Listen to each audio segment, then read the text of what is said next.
Luz, The Flower of Evil, is being released by Fractured Visions. It was the same company that released Silent Action, which I thought was a great transfer, great packed disc.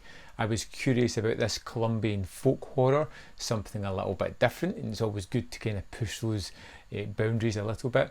And you get thrown into this very small community. You don't have an idea of really what the time is. There's a little bit of technology in it, so you know it's not back in the day.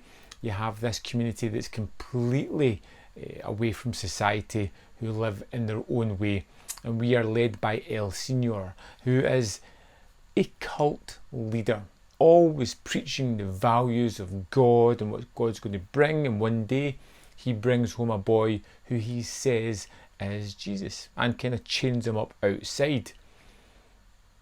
And this inclusion of this character, who could be a general boy or could be some kind of spiritual creature as well, the movie kind of leans towards both, has an effect on this community, and particularly El Senor himself.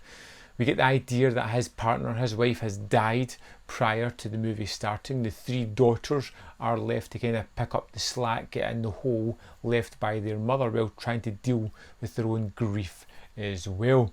And you get this movie that is wonderfully shot. It has these really nice images, skies, backgrounds, colour correction. It's all been manipulated or downright changed in certain scenes to give this otherworldly feeling to the movie. There is moments where it feels as if the sky's been replaced with a moon that's so close and so bright it just looks unusual, to make it feel as if high up in the mountains they're so close to maybe even God. And it's slowly watching El Senor as he starts to unravel, as he starts to see his community fall apart, as he wonders why this is happening. And it's a movie that is very experiential. You know, you're watching it, you're trying to go along with feelings and moods. The story is kind of languid, takes its time in plodding along what story there really is, because it's more about these people coming to terms with faith, with the cult leader, with perceived ideology. And I'm not too sure that it entirely works. It's one of those movies where I enjoy looking at it. It's a gorgeous movie, beautiful, stunning to look at, but I'm not too sure that the story really feels as if it's something that's going to stick with me. The visual style, definitely. The story itself was a little bit off-putting, a little bit lacking in certain things. There are moments of horror throughout the film. There's nothing it feels too supernatural about it. There are moments where it just feels horrible. It's gritty, it's real, it's filled with tension and drama, and it's disgusting, horrible. It puts you on the back foot. There are these moments throughout the movie that are genuinely gut-wrenching to see happening. I liked the performances. I thought the boy that's playing Jesus is particularly great. Never speaks, always has the one kind of demeanour and look about him, but you really feel a lot's going on there. I liked the three different personalities that were in the three daughters and how they all dealt with their religious hang-ups in various manners differently. And I just felt this was a movie that was, it was really great to look at, but I'm not sure if the story's there to continue to bring me back to it.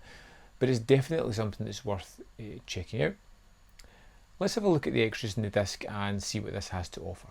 So here we are in the menu of Luz. We're going to go down to the bonus features and have a look. We have a commentary with director and film critic Kurt Halfyard. We have the behind the scenes, which is a staggering 57 minutes, and this is one of those, it's kind of post-processed to look like a videotape, along with all the distortions that you would get with that, along with the writing on the screen. It becomes rather grating, although behind the scenes some of that stuff is quite good. It's not the best I've ever seen. Similar with the Stidges experience, which again is 49 minutes long. It's got that same processing to make it look like a VHS. It's just grating after a while. It takes away from what could be interesting extras. They're also blocked 4:3. Next up we have a short, which is The Colours of Hope and Wonder. This is 27 minutes and this is the best extra on the disc. A small tale about Matt, an 8-year-old who tries to face his fears in the form of a clown who is digging his own grave, and they end up having a conversation and stuff happens. I don't want to spoil it for you, but it's a really nice addition to this disc. Next up we've got the music video, The Scum Dead Eyes. It is what it is. It's a music video for a kind of heavy rock song. It's fine. And then we have 3 trailers, and that is it. So there we have it. It's a fairly packed disc that we get here. You get a CD soundtrack, you get a booklet with the initial limited edition print run of this one, which is only limited to, I think it's 1,000 maybe units. I'm not entirely sure, around about then. And if you're looking to broaden the horizons, try something new, Liz is something to definitely check out. Love to know your thoughts on this one, and of course there'll be other videos up here that you can click into if you want to see more of my content. As always, like this video if you feel it deserves one, and share, maybe even become a member of the channel. Help me keep this channel running as smoothly as it is. Thank you for watching, and I'll see you next time on Man v Film.